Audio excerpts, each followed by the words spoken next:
தேசிய நெஞ்சங்களே, தமிழ் சொந்தங்களே, அதாவது தமிழ்நாட்டில் மிக பிரபலமான ஒரு நாளேடு என்ன சொல்கிறாங்கன்னா, எத்தனை தொகுதிகளை கொடுத்தாலும் ஒரு 15 தொகுதியில் தான் காங்கிரஸால் ஜெயிக்க முடியும். அதனால் அந்த 15 தொகுதிகளை மட்டுமே கொடுக்கறதுக்கு காங்கிரஸத்துக்கு கடிவாளம் கொடுக்கிறது திமுக அப்படின்னு சொல்லியிருக்கிறாங்க.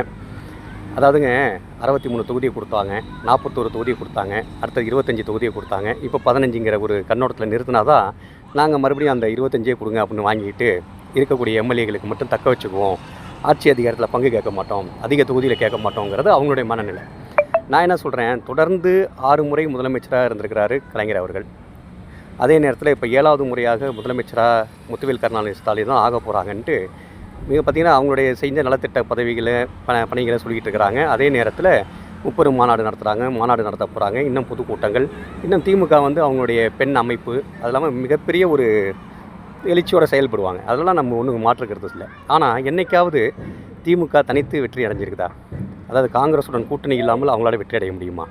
காங்கிரஸோடைய ஓட்டு வங்கி இவ்வளவு தான், காங்கிரஸ் இவ்வளோ தான் ஜெயிக்க முடியும்னு இவங்க ஒரு மனநிலையை எங்களுக்கே உருவாக்கிட்டு நடுநிலையாளர் வாக்குகளையும் சரி, சிறுபான்மை மக்களுடைய வாக்குகளையும் யார் மூலமாக இவங்க திமுக அறுவடை பண்ணுறாங்க? சரி, திமுகவுடைய ஓட்டு வங்கி 28% மேலே உயர்ந்திருக்குதா? இத்தனை முறை ஆட்சிகள் அமைந்து இத்தனை நலத்திட்டங்களை கொடுத்தோம், இத்தனை இலவசங்களை கொடுத்தோம்னு சொல்கிறாங்களே, அவங்களால தனித்து ஏன் 234 தொகுதியுமே நின்றுட வேண்டியதானே? நின்று ஜெயிக்கலாம்ல. எங்களுக்கு ஏன் இந்த 15 தொகுதி இந்த அற்பத்தனமாக கொடுக்கணும்? ஒவ்வொருத்தர் மார்க்சிஸ்ட் கம்யூனிஸ்ட்டுக்கு, இந்திய கம்யூனிஸ்ட்டுக்கு, அது இல்லாமல் சில விசிகாவிற்கு, மனிதநேய மக்கள் கட்சிக்கு, தமிழக வாழ்வுரிமை கட்சிக்குன்னு ஏன் 1, 2 அப்படின்னு ஒதுக்கணும்? பேசாமல் 234 நீங்கள் நின்றுடுங்க. அப்போ தான் உங்களுடைய பலம் என்னங்கிறது எங்களுக்கு காட்ட முடியும். காங்கிரஸுடைய பலம் என்னங்கிறத நீங்கள் இட போடாதீங்க. உங்களுடைய பலம் என்னன்னு தான் நாங்களும் தெரிஞ்சுக்கிறோமே. உங்களால் ஆட்சி அமைக்க முடியுதா, இல்லை 3வது இடத்துக்கு போக போகிறீங்களாங்கிறத பார்த்துடலாம். எங்களுக்கு இன்னொரு வழி இல்லாமல் இல்லை. மாற்று வழியை நாங்கள் ஏற்பாடு பண்ணிவிட்டு நாங்கள் மேல்மட்டத்தில் பேச்சுவார்த்தைகள்லாம் நடைபெற்று கொண்டு இருக்கிற நேரத்தில் தான் நாங்கள் திமுக கூட்டணியில் கொள்கை ரீதியாக தொடர்ந்துக்கிட்டு இருக்கிறோம். அதாவது கொள்கை என்ன, உங்களுடைய கொள்கை என்னன்னு தெரியும். நீங்கள் தான் பிஜேபிக்கு அடிவரடிகளாக நீங்கள் சாமரம் வீசக்கூடியவங்களாக இருக்கிறீங்க. நீங்கள் இங்கே ரைடு நடந்தால் உடனே காலில் விழுவுறீங்க, பூச்செண்டை கொடுத்து பல கோடிகளை கொடுத்து பேரம் பேசிக்கிறீங்க. அந்த பிஜேபி வளர்கிறதுக்கு ஆர்எஸ்எஸ் பேரணி நடக்கிறதுக்கெல்லாம் நீங்கள் தான் காரணமாக இருந்தீங்கிறது எங்களுக்கு தெரியும்.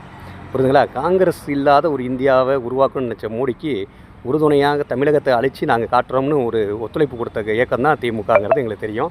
ஆனால் உங்களால் இந்த எண்ணங்கள்லாம் ஈடேறாது. ஏன்னா நாங்கள் தான் சொல்கிறோம், நீங்கள் தனிச்சு நின்றுங்க.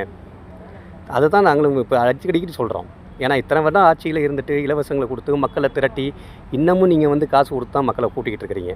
இன்னும் ஆர்ப்பாட்டம், போராட்டம், மாநாடுனா வேறு என்ன பண்ண முடியுது? உங்களால் பதவி சுகங்களையும் பணங்களையும் எல்லா அதிகாரங்களையும் நீங்கள் அனுபவித்ததுனால உங்களால் இன்னும் இழுத்து பிடிச்சி இந்த கட்சியை கொண்டு போக முடியுது. இல்லைனா நீங்கள் 3வது இடத்துக்கு போகலையா? விஜயகாந்த் எதிர்கட்சி தலைவர் ஆகலையா? அந்த அம்மா ஆளுங்கட்சியில் இல்லையா? இல்லை தொடர்ந்து அந்த அம்மா 10 ஆண்டுகள் ஆட்சியில் இல்லாமல் இருந்ததா? இல்லை எம்ஜிஆர் 13 ஆண்டுகள் ஆட்சியில்